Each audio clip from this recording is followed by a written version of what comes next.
I came back from the doctor and found a note on the refrigerator. Mom, my wife and I are traveling to Miami. Do not call. We want privacy. Signed, Caleb, my son. I felt a hollow pit in my stomach. I ran toward my bedroom, toward the walk-in closet, toward the safe where I kept my savings from 10 years. I dialed the combination with trembling hands. The door opened. Empty. Completely empty. $200,000 evaporated. Every penny I gathered, working double shifts as a registered nurse. Every sacrifice, every sleepless night, all stolen by my own son and that woman, Bianca, who swore to love me like a mother. They left me a cold note and took off to Miami with my entire life converted into cash. They thought I was going to cry alone. They thought I was going to stay paralyzed, calling them in desperation, begging for explanations. They thought I was a stupid old woman who was going to sink into depression while they enjoyed my dollars on sunny beaches. How wrong they were. Because what Caleb and Bianca did not know is that I had spent 6 months preparing for this exact moment. 6 months planning something they would never see coming. 6 months pretending to be exactly what they wanted me to be. A confused, weak, easily manipulated old lady. But behind that mask, there was a lucid mind constructing their downfall. They did not know that every tear I shed in front of them was calculated, that every gesture of confusion was pure theater, that while they treated me like a useless person who could barely remember where she left her keys, I was preparing something much bigger, something devastating. And now they were on a plane heading to Miami, celebrating their big score, believing they had won. They had no idea of the surprise awaiting them at the airport, a surprise that I orchestrated with surgical precision. Because when you rob the wrong person, the price you pay is measured in public humiliation and total destruction. But let me tell you from the beginning, because this story did not start today with a note on the refrigerator and an empty safe. It started 3 years ago, when I buried my husband and was left alone with a paid-off apartment, a decent pension, and those $200,000 in savings. The day I became a perfect target for predators sharing my own blood. My name is Margaret. I am 67 years old. I worked 42 years as a nurse at General Hospital. I watched babies being born. I saw the elderly die. I saw families destroy themselves over inheritances, and I saw others unite through genuine love. I thought I knew human nature. I thought my son was different. How naive I was. When Caleb introduced me to Bianca 5 years ago, something in my gut screamed at me to run. She was 33 years old, 8 years younger than my son. She smiled too much. Her hugs felt rehearsed. Her compliments sounded hollow. But I stayed silent, because a mother who criticizes her son's partner becomes the monster of the story. Because Caleb seemed happy. Because I wanted to believe that he had finally found someone. The wedding was small, intimate. Bianca invited almost no one from her family. "We are estranged," she explained with teary eyes. A lie that I now recognize as a giant red flag. My husband did not trust her either. One night he told me, "That woman has shark eyes. She smiles, but she feels nothing." I shushed him. I asked him not to ruin our son's happiness. Now those words haunt me every night. The first 2 years were normal. Occasional visits, family dinners, phone calls. Bianca played her role of the charming daughter-in-law. She gave me things I would never use. Scarves in horrible colors, perfumes that gave me allergies, books she knew I was not going to read, generic gifts that shouted, "I do not care about you, but I need you to think I do." But I smiled and said thank you, because that is what good mothers-in-law do. Because I wanted to be part of their life. Everything changed when my husband died. It was sudden. A heart attack, while he slept. One night we went to bed as always, and the next morning I woke up hugging a cold body. The funeral was a blur of tears and empty condolences. Caleb was by my side the whole time, holding me, drying my tears. Oh, that is what I believed. Now I know he was calculating, measuring how much my grief was worth. How long would it take to turn me into his next source of income? 2 months after the funeral, Caleb appeared at my house on a Saturday morning. He brought coffee and donuts, my favorite breakfast. "Mom, we need to talk about your financial security." He sounded worried, protective. "You have to be careful. There are a lot of bad people who take advantage of widows. Scammers, salespeople, fake advisors. The irony now turns my stomach. He convinced me to give him access to my bank account, just for emergencies. Mom, to help you if you need something and cannot go to the bank. You know that sometimes you have trouble remembering things. That was the first time he insinuated that I was losing my mental faculties. I was 64 years old, and my mind was perfect. But he planted the seed of doubt. And I, like an idiot, signed the papers. I gave him access. I handed him the keys to my destruction. The requests for money started soft, almost imperceptible. $5,000 to fix the car. Mom, it broke down on the highway. We need the money today. I transferred it without asking. 3 weeks later, $10,000 for a business that Bianca wanted to start. It is a unique opportunity. We will pay you back in 6 months. I never saw a penny back. Afterward, it was $15,000 because they had unexpected medical expenses. $20,000 to remodel the kitchen. $8,000 for a course Caleb needed for his job. I gave and gave because he was my son. Because I thought I was investing in his future. Because every time I hesitated, Caleb would hug me and whisper, "You are the best mother in the world. I do not know what I would do without you." Now those words sound like knives entering my back. 2 years ago, Bianca arrived one afternoon at my apartment. She came alone, something unusual. She sat on my sofa with a worried face and took my hands in hers. "Mom, Caleb and I are very worried about you. Living alone at your age is not safe. What happens if you fall? What happens if you get sick and no one is there to help you?" She framed it as genuine love, as family concern, as if they really cared about my well-being. "Come live with us. We have space. We can take care of you. We will be a real family." Her eyes filled with fake tears, tears that I now recognize as the performance of an expert predator. I accepted, because I was alone, because I missed having people around, because I wanted to believe that my son loved me enough to want to share his home with me. I sold some furniture, I packed my belongings, and I arrived at their house with 2 suitcases and the illusion that my final years would be filled with company. The first month was perfect, too perfect. Bianca cooked my favorite meals. Caleb took me to the doctor and the grocery store. We watched movies together at night. I felt loved. I felt part of something. I felt as if I had finally found my place after my husband's death.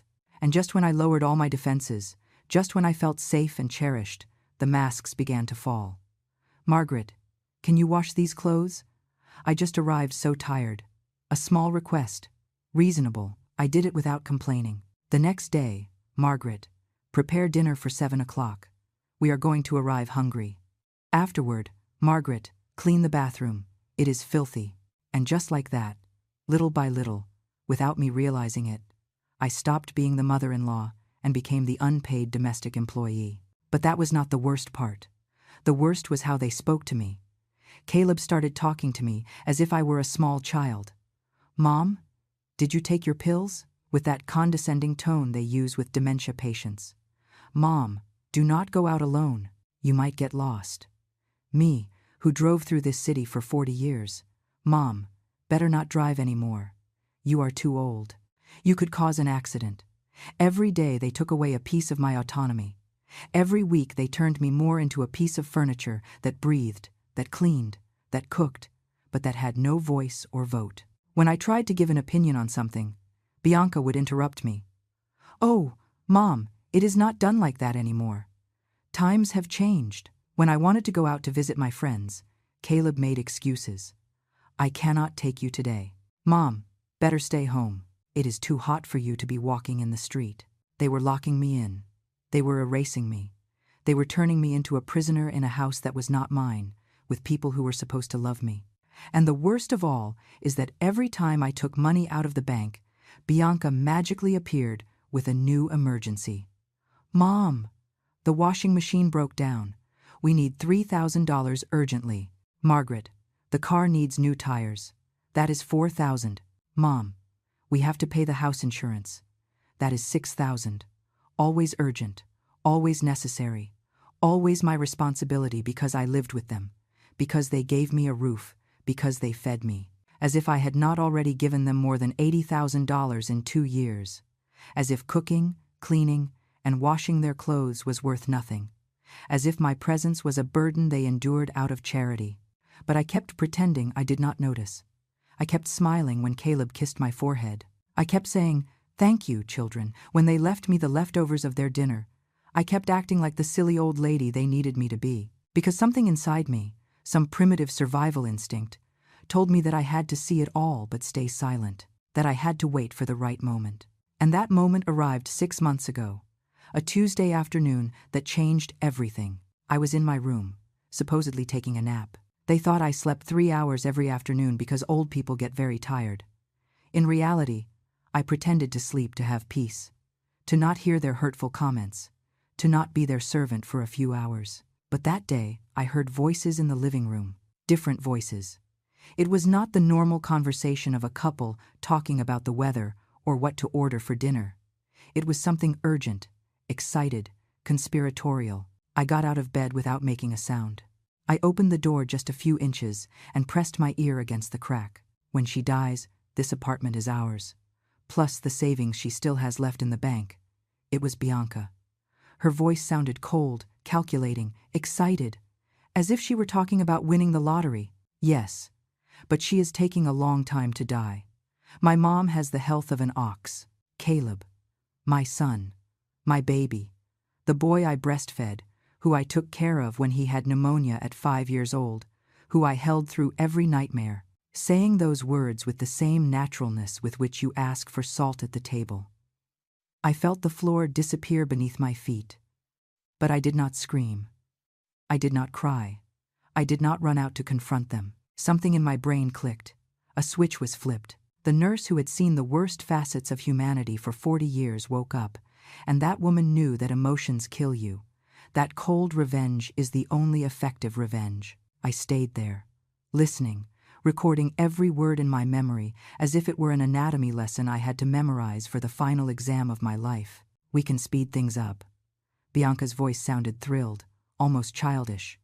"A nursing home would finish her off in months. I have investigated. They put them in there, fill them with medications, and in 6 months they are dead or so gone they do not even recognize their own name. I do not know. It gives me the creeps. She is my mother." Caleb at least had a gram of guilt. A microscopic gram that disappeared with his wife's next words. "Your mother is an investment that already gave everything she could give. We already got more than $100,000 out of her, but she still has another $100,000 in that account she does not touch. And the apartment is easily worth $250,000. We are talking about more than $300,000, Caleb. $300,000 that are ours as soon as she disappears." The silence that followed was deafening. I waited for my son's defense. I waited for him to say, "You are crazy. I am not going to do that to my mother." I waited for something, anything that told me the boy I raised still existed somewhere inside that man. "You are right." Those were his words. "You are right. She is already too much of a nuisance. Besides, with that money we can go to Miami like we want. Trey is waiting for our share to open the restaurant. This is our opportunity to start over, to be something more than a pair of failures supported by my mom." Trey. That name was new. A third actor in this macabre play, an accomplice waiting in Miami for my stolen money to open a business. The rage I felt in that moment was physical, as if my blood was boiling inside my veins.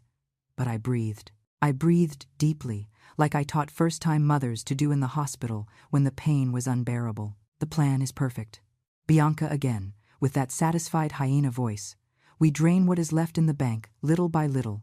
She does not even notice. We have already gotten large amounts out of her before, and she never says anything. Afterward, we tell her we need money urgently for a medical emergency of yours. We take everything out. In a week we travel to Miami, open the restaurant with Trey, and when we come back, we put her in the cheapest nursing home we find. And if she asks about the money?" Caleb sounded worried but not regretful. Worried about being discovered, not about destroying me. "We tell her we lost it in investments. Or better, that it was stolen, that someone cloned her card. She is already half senile. She is not going to understand. And even if she understands, what is she going to do? Report her own son? Please. That woman has forgiven us for everything always.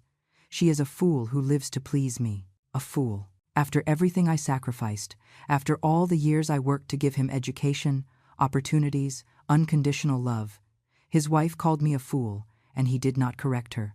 He agreed with her. He laughed. I heard his laugh. My son's laugh at the idea of robbing me, abandoning me, and destroying me. Then it is decided. Caleb sounded relieved, as if he had just taken a weight off his shoulders. In 2 weeks maximum, we have all the money. We buy the tickets to Miami. We tell her we are going on a short vacation. When we return, nursing home. And us, finally free of this burden. Burden. His mother was a burden. The woman who gave birth to him was a burden. The $200,000 I earned with my sweat were the prize for enduring that burden for 67 years of life. I went back to my bed. I closed the door without making a noise. I sat on the edge of the mattress and looked at my hands. These wrinkled hands that changed his diapers when he was a baby, that fed him with homemade baby food, that sewed his clothes when we did not have money, that worked double shifts to pay for his college, that applauded at his graduation, that cleaned his house for 2 years as if I were his employee. And in that moment I made a decision. I was not going to be the victim of this story. I was not going to be the little old lady crying in a nursing home while her son spent her money in another part of the country. I was not going to give them the pleasure of seeing me destroyed. I was going to play their same game, but better, much better, because they had forgotten something fundamental. I worked 42 years in a hospital. I saw families lie about inheritances. I saw children slowly poison their parents. I saw wives falsify documents. I saw medical fraud, identity theft, elderly scams. I saw all the worst of humanity. And I learned that revenge is not served hot. It is served frozen, calculated, perfect. And right there I understood that there was something much worse than betrayal. There was an opportunity to become their worst nightmare. That night I did not sleep. I stayed awake in the dark of my room, staring at the ceiling, processing every word I had heard. My brain was working at breakneck speed. 42 years of experience as a nurse had taught me something valuable. People underestimate the old. They see us as useless, slow, confused. They see what they want to see, and that, precisely that, was going to be my weapon. The next morning I went down to breakfast as always. Caleb was drinking coffee, checking his phone. Bianca was making scrambled eggs. She looked at me out of the corner of her eye when I entered the kitchen. "Good morning, Mom. Did you sleep well?" Her voice sounded sweet, but I had already seen the poison behind that mask. "Yes, dear. Very well." I smiled at them. A perfect smile of an innocent old woman. We ate breakfast in silence. Caleb asked me if I had taken my blood pressure pills. I told him yes, even though I did not have high blood pressure. That was another one of their lies to make me seem sicker than I was. I said goodbye with a kiss on the cheek and went up to my room. There my transformation began. The first thing I did was search my closet for an old box where I kept documents from my time at the hospital. Contacts, phone numbers of colleagues, doctors, social workers, lawyers I met over the years, people who owed me favors, people I could trust.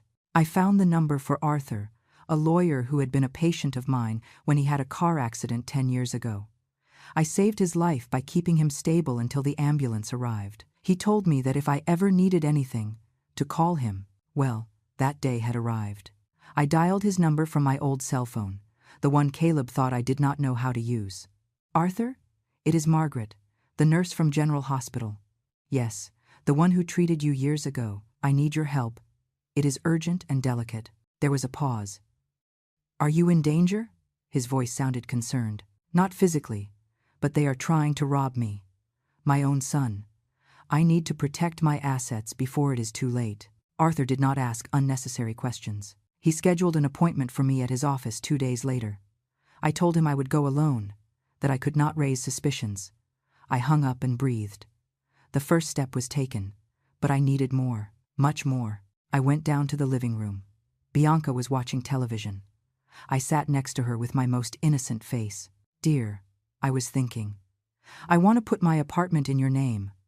Well, in Caleb's name. So when I die, there are no legal problems." Bianca almost fell off the sofa. Her eyes lit up like a shark smelling blood. "Seriously, Mom? Oh, You do not have to do that. We are going to take care of you always. No, no, I insist. You have been so good to me.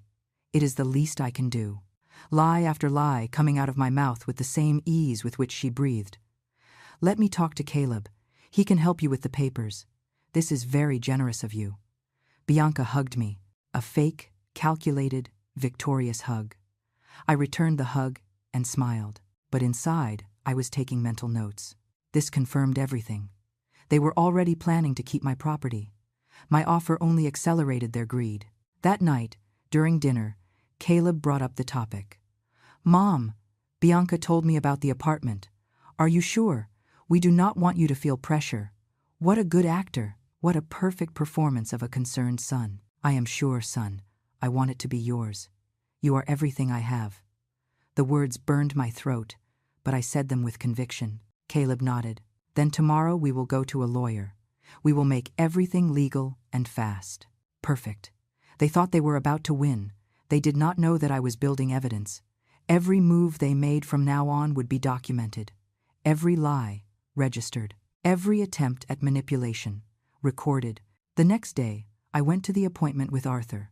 I took a taxi while Caleb worked, and Bianca went out with her friends. Arthur's office was downtown, in an old but elegant building. He received me with a genuine hug. Margaret, tell me everything. And I told him. Every detail. The conversation I heard, the plans to rob me, the nursing home, Miami, Trey, everything. Arthur listened without interrupting. When I finished, his face was serious. This is grave. Fraud, financial abuse of an elderly person, possible kidnapping attempt if they put you in a facility against your will. We can act, but we need solid proof. We need more than your word against theirs. I know. That is why I need your help to get that proof. Arthur opened a notebook. First, we are going to protect your assets immediately. We are going to create an irrevocable trust. Your money is going to be legally protected. They cannot touch it without your explicit authorization in front of a judge. Second, we are going to document every transaction you have made with them in the last 2 years. Transfers, withdrawals, everything. Third, you need recordings. Conversations where they admit their plans. How do I record without them suspecting? Arthur smiled. Hidden cameras and audio recorders. We install them in strategic places in the house. Living room, kitchen, their bedroom if possible. Everything is legal, because it is your property too while you live there. And we are going to hire a private investigator, someone who can follow them.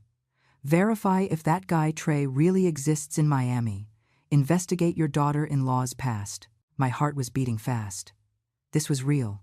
This was happening. How much time do we need? Arthur thought for a moment. 3 to 6 months. We need solid evidence. Let them bury themselves with their own words and actions. Meanwhile, you keep acting normal. In fact, act more vulnerable, more confused.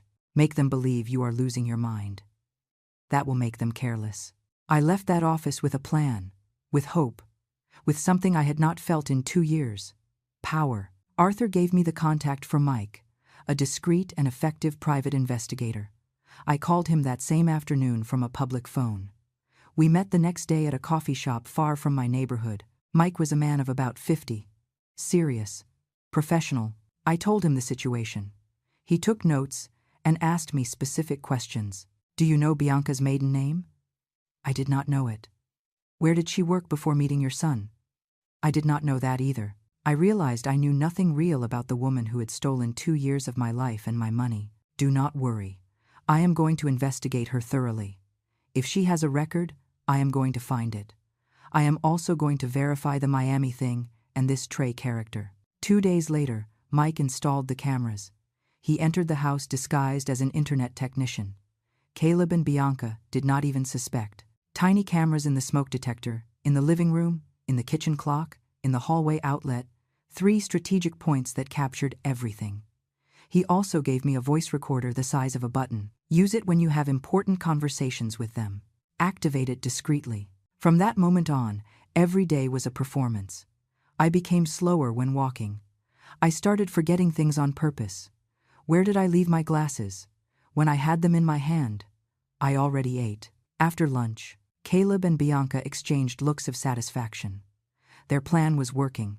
I was deteriorating, or so they thought. 1 week later, Mike called me. "We need to meet. I found something." We met at the same coffee shop. He opened a folder and started showing me documents.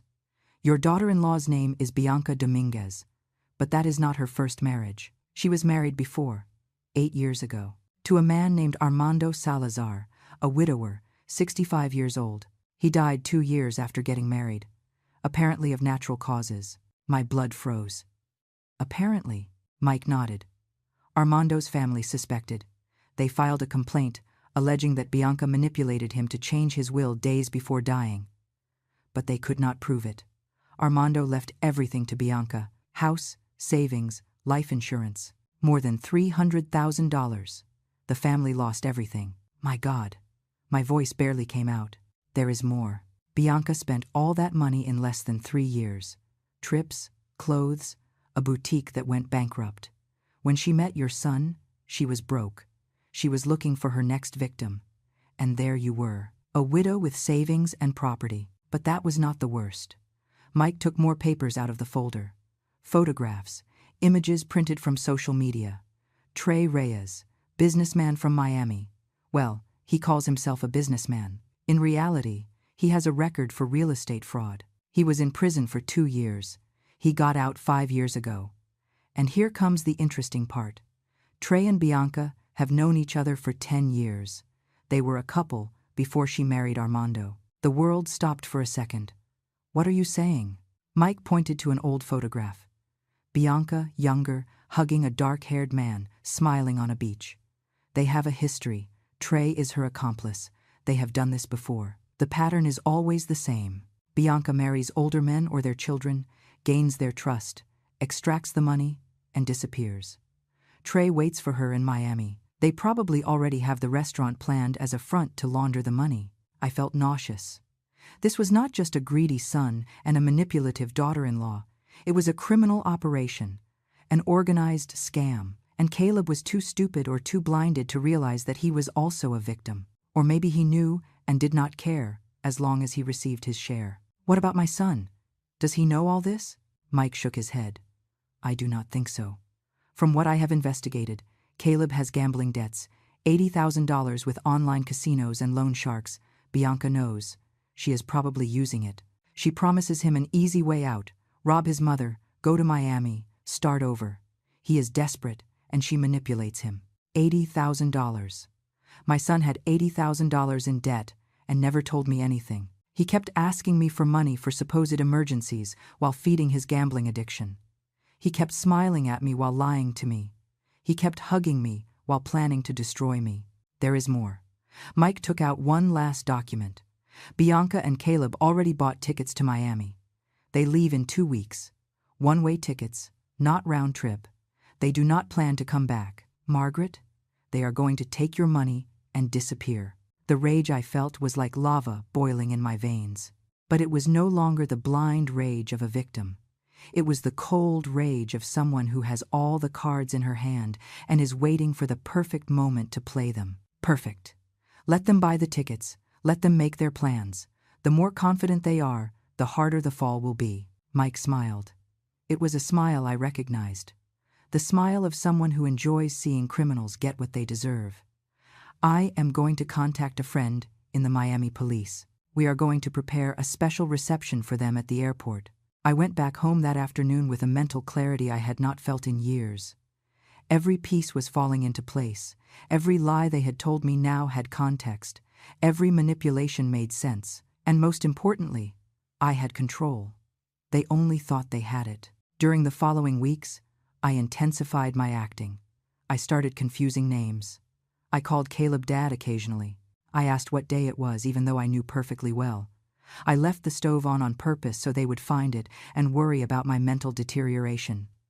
Caleb looked at me with pity, Bianca, with barely disguised satisfaction. One night, during dinner, Caleb touched on the topic of money.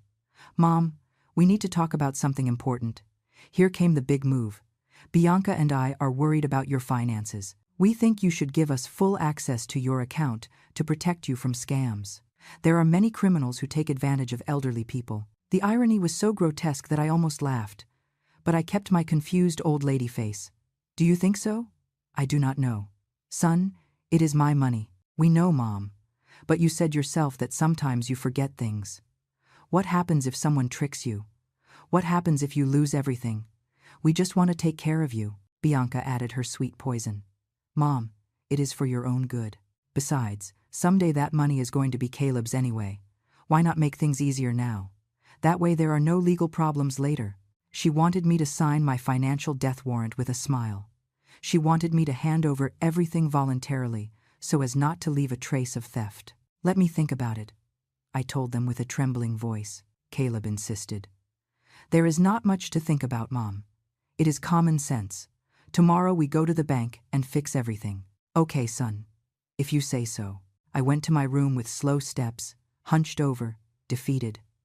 But as soon as I closed the door, I took out my phone and sent a message to Arthur. Tomorrow they will try for total access to my account. We are ready. His response arrived in seconds. Ready. The trust has been active for 3 weeks. Your real money is protected. The account they will see tomorrow has only $5,000. It is the trap. If they take that money, we have evidence of theft. That night, the hidden cameras recorded a revealing conversation. Caleb and Bianca in their room, celebrating. We did it. Tomorrow we have total access. We take everything out. We buy the plane tickets in cash so as not to leave a digital trail. And in a week we are in Miami, drinking margaritas on the beach. Bianca's voice sounded triumphant. And my mom? Caleb asked. There was a pause. Your mom is going to be fine. We put her in the San Miguel nursing home. It is cheap, $40 a day. We pay 6 months in advance with her own money and forget about it. In 6 months she will probably be dead or so gone that it does not matter. $40 a day. The cheapest nursing home in the city. Known for its deplorable conditions, for the mistreatment of patients, for abuse investigations. That is where they wanted to lock me up. In a place where people go to die slowly, while their families forget them. Caleb did not protest. He did not say that is very cruel. He did not say let's look for a better place. He just said, 6 months is enough. And Bianca responded, more than enough. Old people do not last long in those places, especially when no one visits them. The next morning we went to the bank. Me dressed like the perfect old lady, old clothes, messy hair, insecure steps.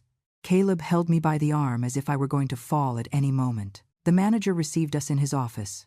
Good morning. How can I help you?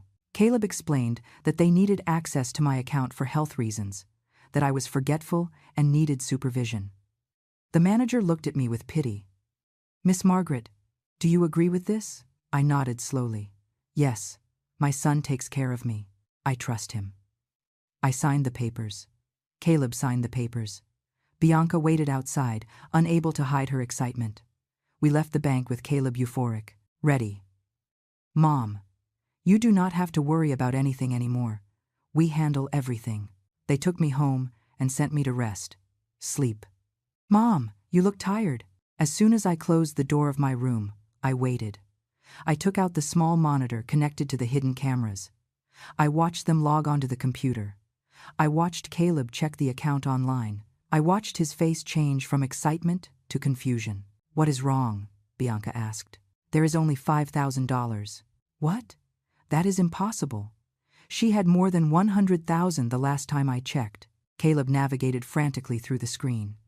Here it says there was a large transfer a month ago, $100,000 to a trust account. Bianca went pale. Trust? She made a trust? When? How? I do not know. She cannot have done this alone. Someone helped her. Someone advised her. Caleb looked somewhere between furious and terrified. His perfect plan was crumbling. Calm down. We still have the $5,000, and we can get more. She has credit cards.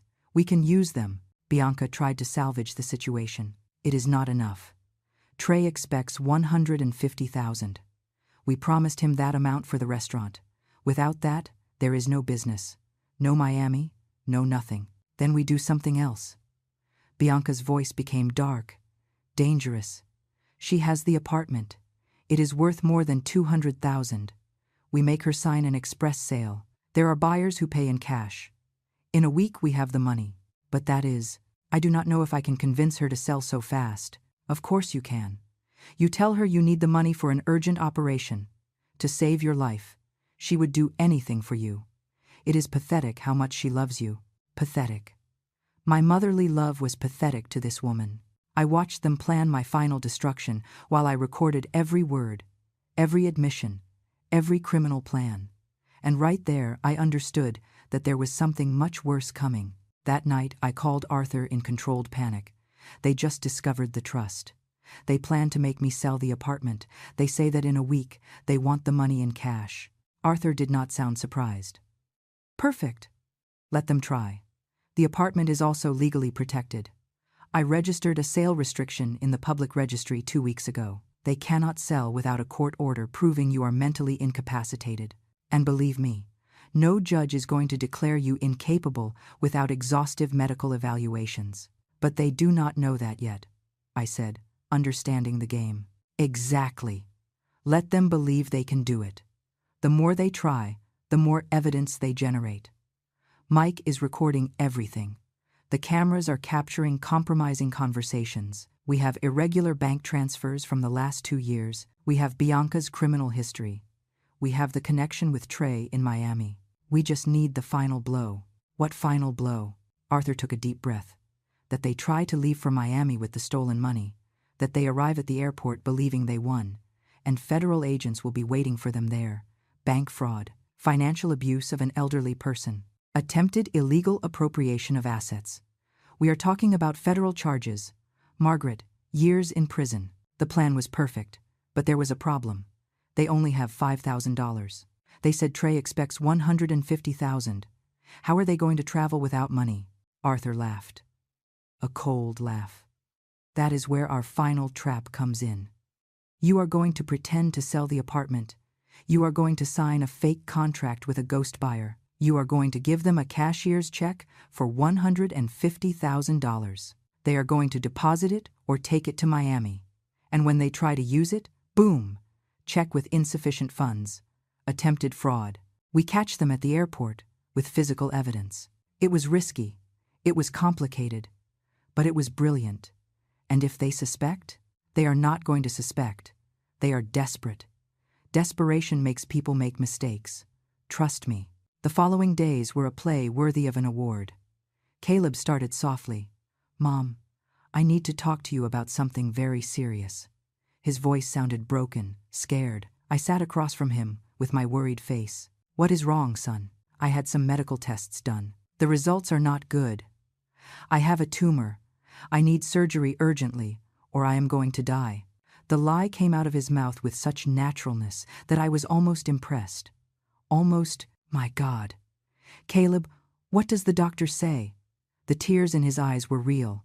Probably tears of fear for his debts, not for his health. He says, I need the operation in 2 weeks maximum, but it costs $150,000. Insurance does not cover it because it is experimental. Mom, I do not know what to do. Bianca entered the scene perfectly. She hugged Caleb, crying.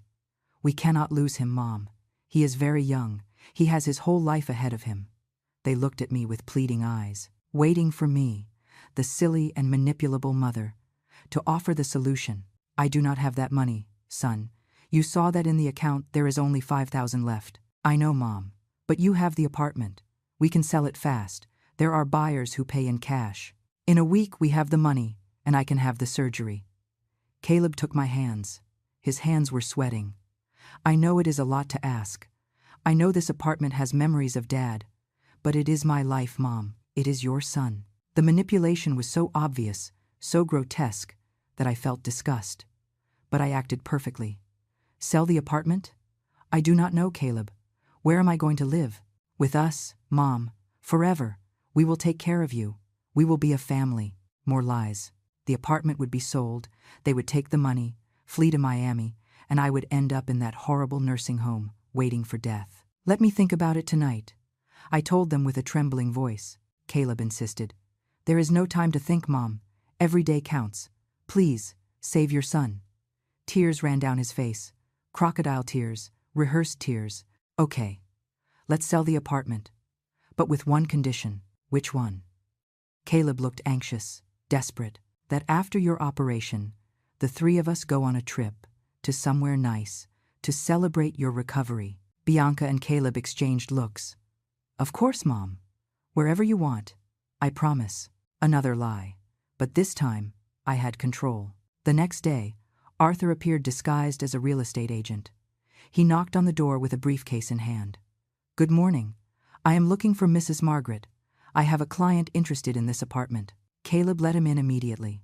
I explained that I needed to sell urgently for medical reasons. Arthur acted perfectly. I have a buyer who can pay in cash, $160,000. We close in 3 days. Caleb's eyes shone. $10,000 extra from what they needed. 3 days? Are you sure? Completely. My client is an investor. He buys properties fast. Tomorrow I bring the papers to sign. The day after tomorrow, we have the cashier's check. Arthur left, leaving a fake card. As soon as he left, I heard Caleb and Bianca celebrating in their room. 160,000. It is perfect. We give 150 to Trey and keep 10 for expenses. And your mom? Bianca asked. We take her to the nursing home the day we receive the check. We tell her we are going to do some paperwork. We leave her there and go straight to the airport. She is not going to suspect. No. I am going to give her some sleeping pills at breakfast. She is going to be so groggy she won't even know where she is. Sleeping pills. They planned to drug me to leave me in a nursing home without me being able to defend myself, without being able to ask for help. They were going to abandon me as if I were trash. And all this while I listened to every word, recorded every plan, documented every crime. 2 days later, Arthur returned with the papers. I signed. Caleb signed as a witness. Everything looked legal and official. The check will be ready tomorrow at noon. You can pick it up at my office. Arthur gave them the address. Caleb almost danced with happiness. Tomorrow, Mom, tomorrow I have the money for my operation. You saved my life. He hugged me. He smelled of expensive perfume that he probably bought with my money. I felt his heart beat against my chest. The heart of the son I raised. The son who now planned to destroy me. And I felt nothing. I did not feel love. I did not feel pain. I only felt the cold weight of justice waiting for its moment. That night, they packed the suitcases. I heard them talking about Miami, beaches, restaurants, freedom. Bianca called Trey. Tomorrow we have the money. The day after tomorrow we are there. Prepare everything. Trey's voice sounded excited on the other end. Perfect, my love. I await you. We are going to be rich. My love. Bianca called him, my love. While she was married to my son, while she lived in his house, while they planned to rob me together, the level of betrayal was so deep that it was almost admirable in its pure evil. The next morning, Caleb prepared breakfast. Pancakes with maple syrup, my favorite. Eat. Mom, you need energy for today.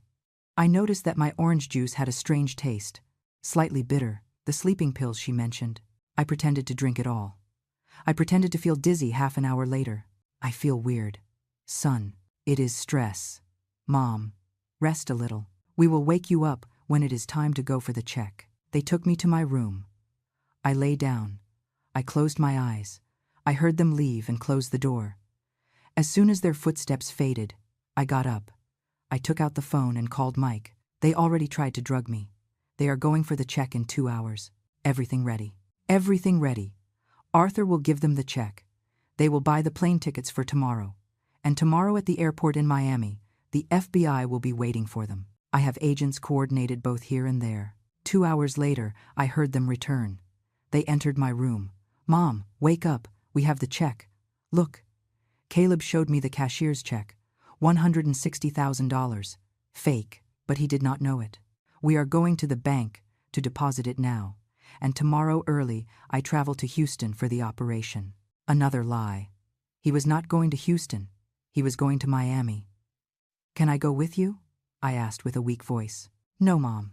It is better that you rest. The trip is very heavy. I will be back in a week and tell you everything. Caleb kissed my forehead. For the last time. Although he did not know it yet. Take care, son. You too, Mom. I love you. The emptiest words I ever heard. I watched them leave with the check. I saw them deposited at the bank. The teller processed the deposit without problems.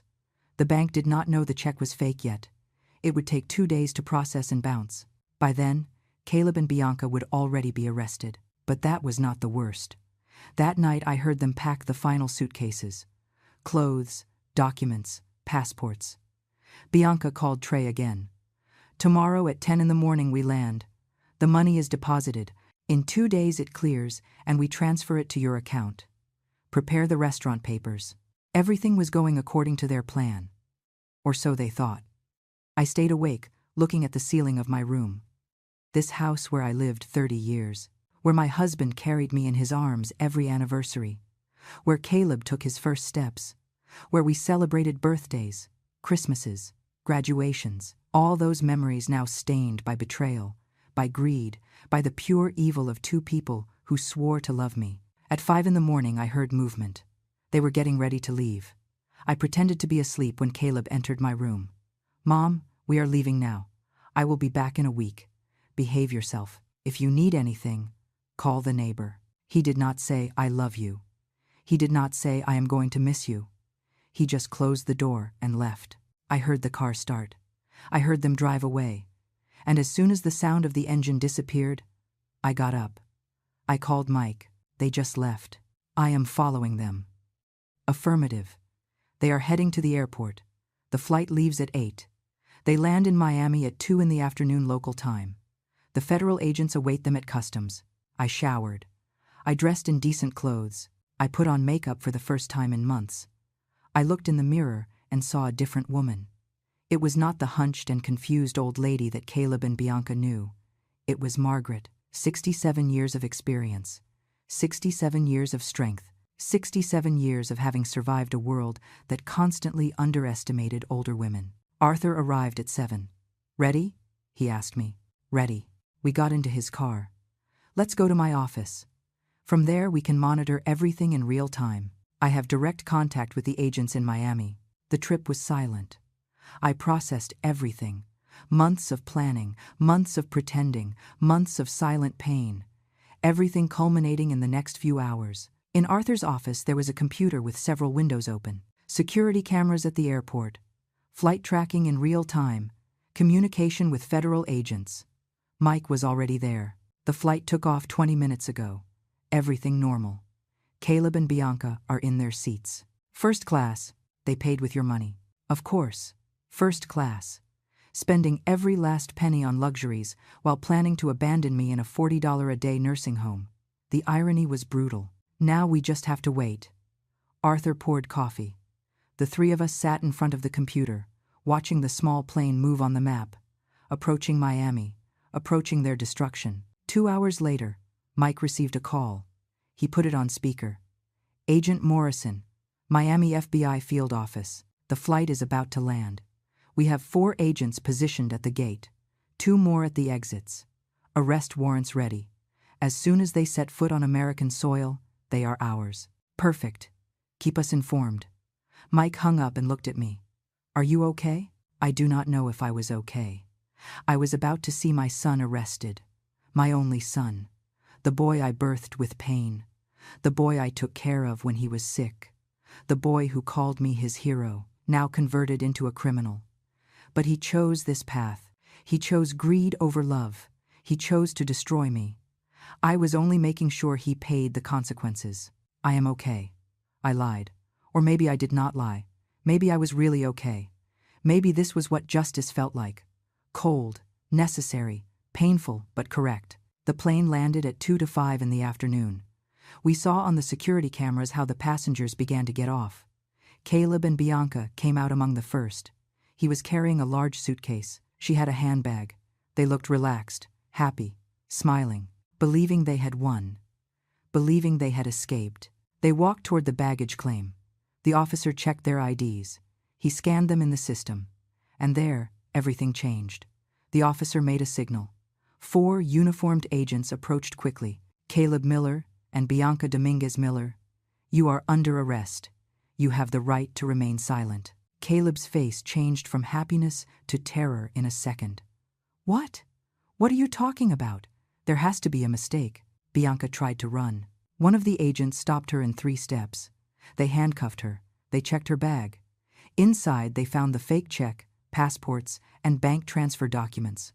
All the evidence they needed. You are arrested for bank fraud, elder financial abuse, and conspiracy to commit aggravated theft. Everything you say can be used against you. The handcuffs clicked on my son's wrists. The same hands I held when he was learning to walk. Now handcuffed. Now property of the justice system. Other passengers stopped. They took out phones. They recorded. The scene was public, humiliating, perfect. Caleb was screaming. It is a mistake.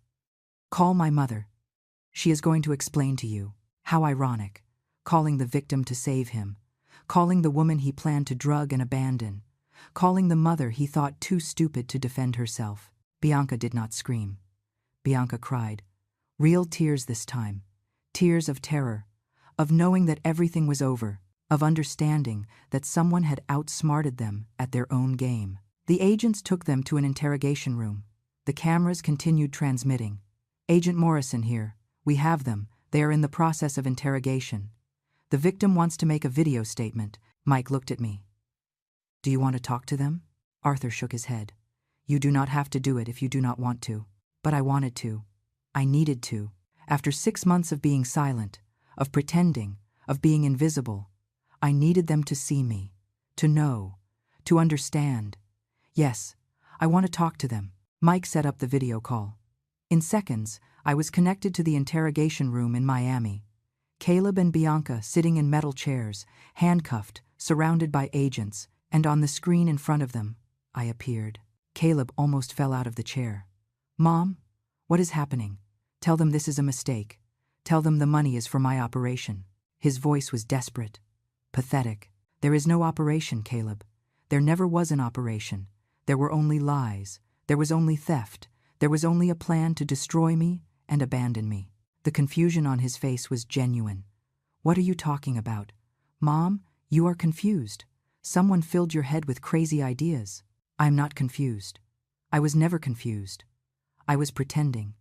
For 6 months, I pretended to be the senile old lady you wanted me to be. While you planned to rob me, I planned this. Bianca went pale. She understood first. She understood that they had been beaten.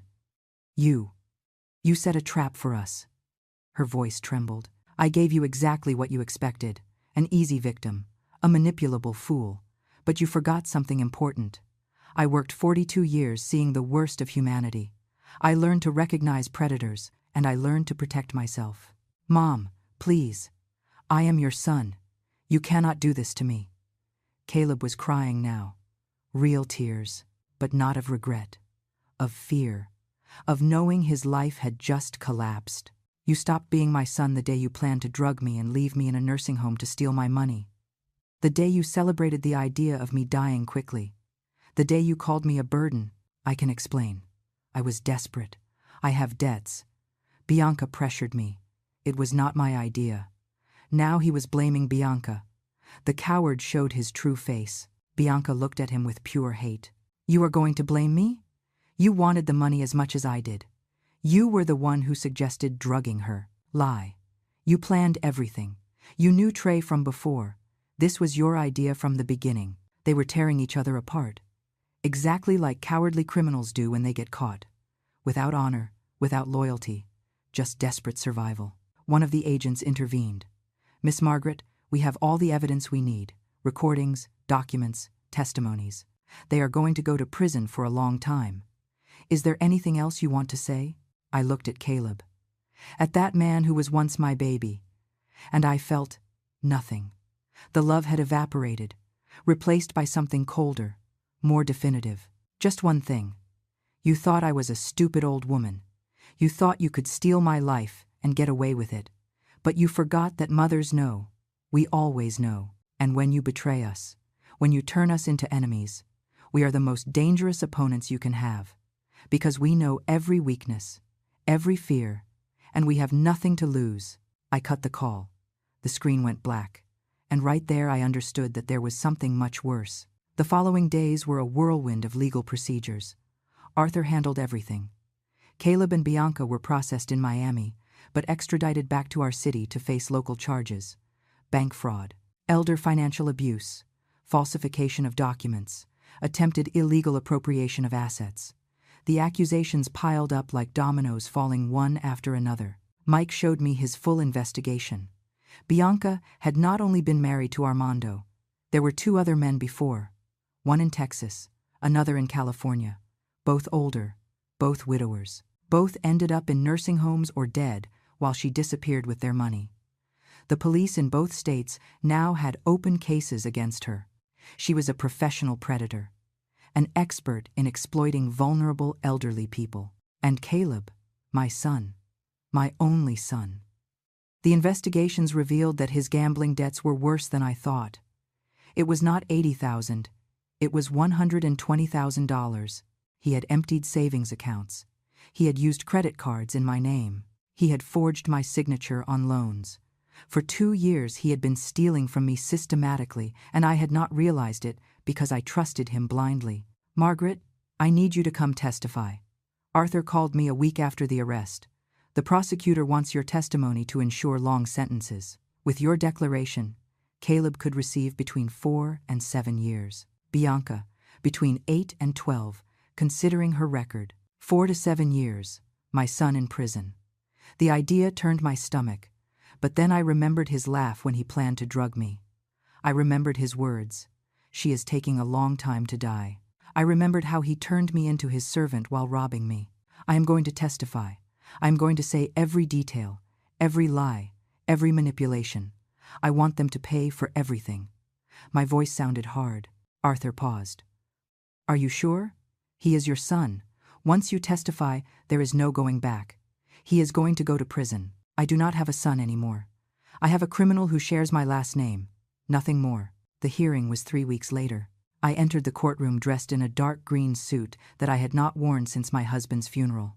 My hair combed, my back straight, nothing of the hunched and confused old lady that Caleb and Bianca knew. They were sitting at the defendant's table. Caleb looked at me with pleading eyes.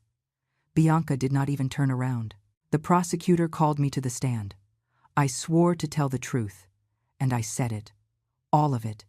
Every detail of the last 2 years, the manipulation, the isolation, the financial exploitation, the conversations I heard planning my destruction, the sleeping pills they tried to give me, the nursing home where they wanted to lock me up, the plan to flee to Miami with my stolen money. I spoke for 2 hours, without crying, without trembling, with the steady voice of someone who was no longer afraid. The defense attorney tried to discredit me. Miss Margaret, is it not true that you have memory problems? That your family was worried about your mental deterioration? I laughed. A short, dry laugh. I feigned mental deterioration as a strategy.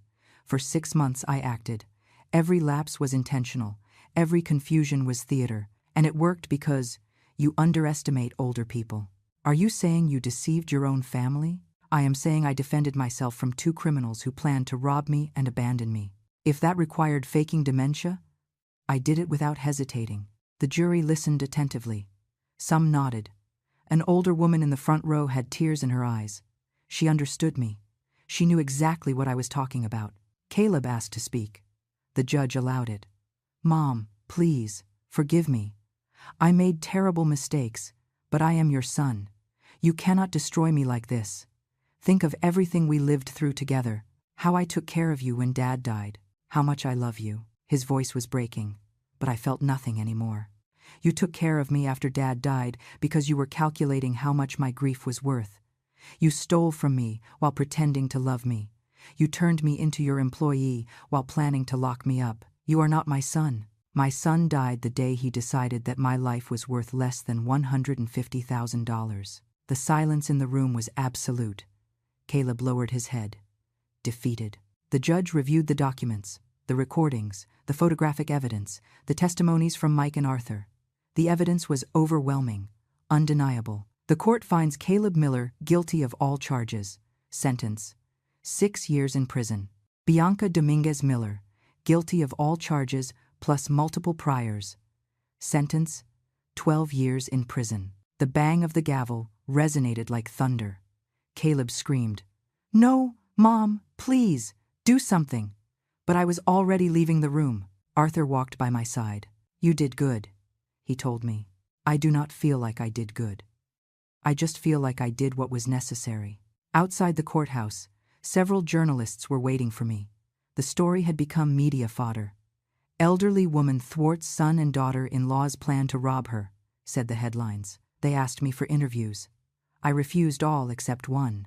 A local news program wanted to talk about financial abuse of the elderly. I accepted with one condition, that they use my story to educate others. The interview aired 2 weeks later. I talked about the red flags, about how predators isolate their victims, about the importance of protecting assets legally, about never giving total access to bank accounts without independent supervision, about trusting your instinct when something feels wrong. The program received thousands of calls, seniors sharing similar stories, families reporting abuses. My nightmare served to help others. 1 month after the sentencing, I received a letter. It was from Caleb. From prison. I opened it with trembling hands. Mom, I have had time to think, to understand what I did. I know asking for forgiveness is not enough. I know I destroyed everything, but I need you to know that I am sorry. The debts blinded me. Bianca manipulated me. But those are not excuses. I made the decisions. I betrayed you, and I am going to live with that the rest of my life. If one day you can forgive me, do not do it for me. Do it for you, so I can move forward without this weight. I love you. I will always love you, even though I no longer have the right. I read the letter 3 times. I looked for signs of manipulation, of pleas for money for lawyers or appeals. But there was nothing like that. Just words. Words that arrived too late. I folded the letter and put it in a drawer. I did not answer it. Maybe one day I would. But that day was not today. But that was not the worst. 2 months after the sentencing, I received a call from the Miami police. Miss Margaret, I am Detective Ramirez. We have news about Trey Reyes. My heart accelerated. I had almost forgotten the third accomplice, the man waiting in Miami, Bianca's partner in previous crimes. Did you arrest him? Yes and no. When he found out that Bianca and Caleb were arrested, he tried to flee to Mexico. We caught him at the border. But here comes the interesting part. When we checked his record, we found something that is going to surprise you. The detective paused. Trey Reyes has an international arrest warrant. He has been operating an elderly fraud ring in 4 countries. Bianca was just one of his operators. There are at least 12 more victims. 12 more victims. 12 destroyed families. 12 elderly people robbed, abandoned, humiliated. Thanks to your report and the evidence you gathered, we were able to connect all the cases. Trey is going to face federal charges totaling more than 50 years in prison. Bianca will also be charged with international conspiracy. Her sentence of 12 years will probably double. I hung up the phone feeling something strange. Satisfaction? Justice? Not exactly. I felt the weight of having been the one who finally stopped a massive criminal operation, but also the pain of knowing that my son was part of that Caleb, without knowing it, had associated with professional criminals. He was victim and perpetrator at the same time. Arthur helped me regain full control of my finances. The trust was dissolved. My money returned to normal accounts, but this time with legal protections preventing third-party access. I also recovered the $5,000 that Caleb deposited from the fake check. The bank froze them as evidence and later returned them to me. I sold the apartment. I could not keep living there. Every corner had poisoned memories. The kitchen, where I became a servant. The living room, where I heard my destruction planned. The room where I pretended to be drugged while they celebrated. Everything was contaminated. A real buyer offered $220,000. I accepted. With that money and my recovered savings, I had more than $400,000, more than I ever imagined having. But the money no longer meant the same thing. It was no longer security. It was a reminder that greed destroys everything it touches. I decided to use it differently, in a way that honored the pain, but also created something good. I contacted Rachel, my neighbor from the old apartment, the only friend I had during those dark years. Rachel, I need your help. I explained my plan. She cried, Margaret, that is beautiful. Count on me for whatever you need. I bought a small house in a coastal town 3 hours away, a quiet place where no one knew my story, where I could start over without the pitying looks or neighbors' comments. The house had 2 bedrooms, a small garden, and an ocean view from the kitchen window. It was perfect, but I did not move alone.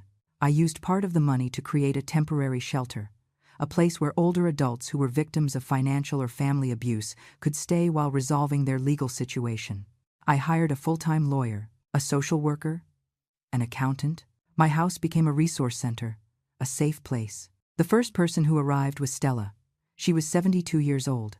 Her daughter and son-in-law had stripped her of her pension for 5 years. They had her living in a room without heating while they renovated their house with her money.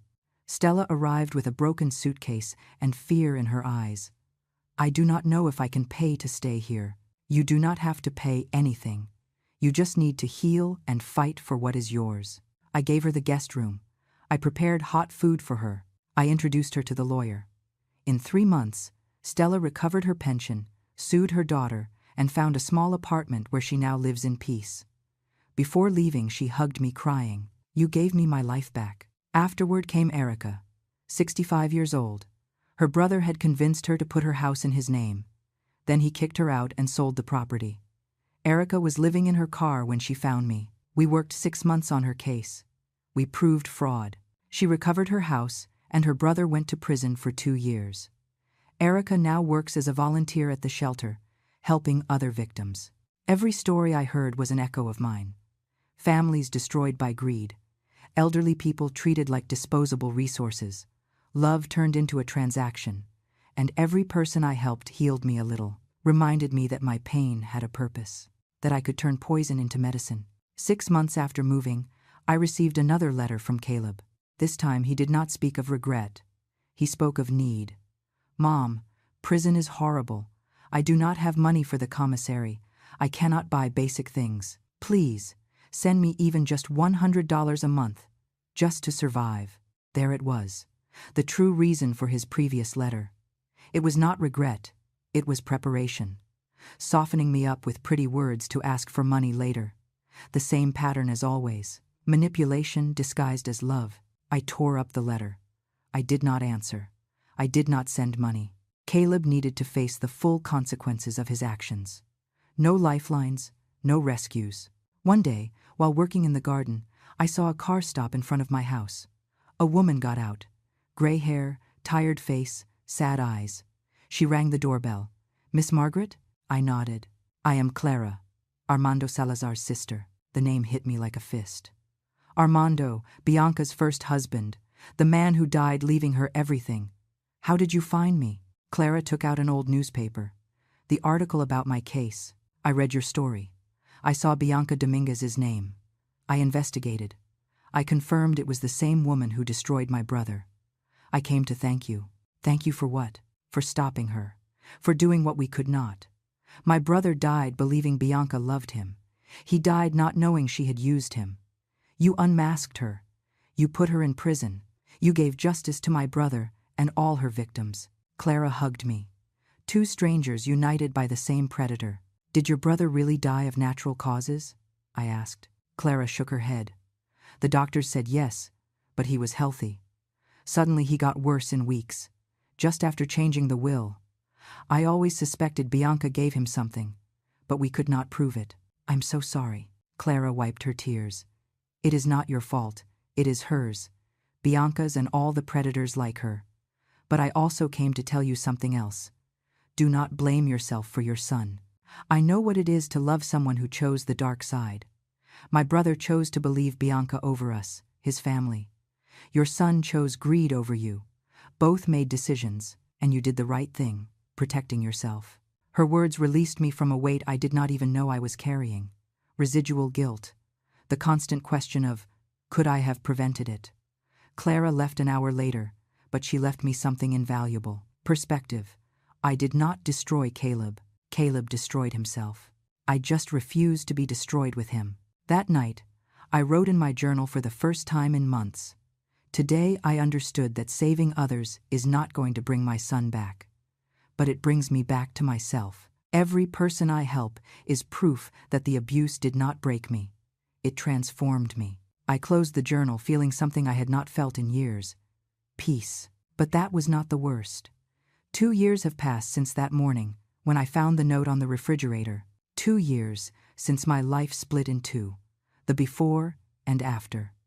Now I am 69 years old. My hair is completely gray. I have more wrinkles around my eyes, but I also have something I did not have before: true freedom. The shelter I created has helped 23 people, 23 elderly people who recovered their dignity, their money, or at least their peace of mind. Some cases we won, others we lost, but in all of them, the victims knew they were not alone, that someone believed in them, that their pain mattered. Rachel moved to the coastal town too. She bought a house 2 blocks from mine. We have breakfast together every Saturday. We walk on the beach every afternoon. She is the sister I never had, the family I chose instead of the one that betrayed me. Caleb served 2 years of his sentence. He still has 4 left. I have not gone to visit him. I have not answered his letters. I receive one every 3 months approximately. They all say the same thing: regret, pleas for forgiveness, veiled requests for money. I keep them in a box in the closet, without opening most. Maybe one day I will read them all. Maybe one day I can forgive.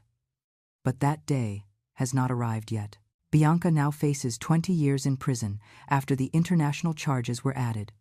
Trey received 42 years. At his age, it is a life sentence. The fraud ring they operated was dismantled. 14 victims in total recovered part of their money. 5 families filed civil lawsuits. The empire of lies crumbled completely. 6 months ago, I received an unexpected call. "Miss Margaret? I am Daniel, Armando Salazar's son, another ghost from Bianca's past. Clara gave me your number. I wanted to thank you personally and also ask you something." My heart raced. "What do you need?" "We are preparing a civil lawsuit against Bianca to recover the money she stole from my father. We need you to testify about her pattern of behavior. Your case is the most documented. With your testimony, we can prove she is a professional scammer." I accepted without hesitation. 2 weeks later, I was in a different court, telling my story again, this time to help another family obtain justice. The Salazar family won. They recovered $180,000 from hidden accounts Bianca had. Daniel invited me to dinner after the verdict. My father would be grateful. "You did what we could not: stop her permanently." We toasted to Armando, to all the victims, to late justice, but finally arrived. In the afternoons, when the sun sets over the ocean, I sit in the garden with a cup of tea. I think about the woman I was 2 years ago, that scared, manipulated, invisible woman. That woman who allowed herself to be treated like a servant in her own family. That woman no longer exists. She was replaced by someone stronger, wiser, more careful, but also braver. Do I miss Caleb? I miss the child he was, the teenager who hugged me after school, the young man who cried on my shoulder when his first love left him. But that Caleb died a long time ago. He was replaced by a stranger who chose greed over love. And that man I do not miss. That man I do not know. Last week, I gave a lecture at a community center about financial protection for seniors. 200 people attended. Afterward, a woman of 75 approached me crying. "My son is asking me to put my house in his name. He says it is to protect me from taxes." But something feels wrong. I gave her Arthur's number. I explained the red flags. I hugged her and said, "Trust your instinct. If it feels wrong, it probably is." 2 days later, I received a message from her. I talked to the lawyer. "My son has huge debts. He wanted to sell my house to pay them. You saved me." I did not save her. She saved herself by listening to that inner voice warning her of danger. I only gave her permission to trust that voice. Last night I had a dream. I was at the Miami airport, but it was not the day of Caleb's arrest. It was another day, a future day. Caleb was coming out of prison. He had gray hair, a hunched back, tired eyes. He was looking for me in the crowd, and I was there, not to hug him, not to forgive him, just to look him in the eyes and say, "You survived. Me too. Now we both know what betrayal costs."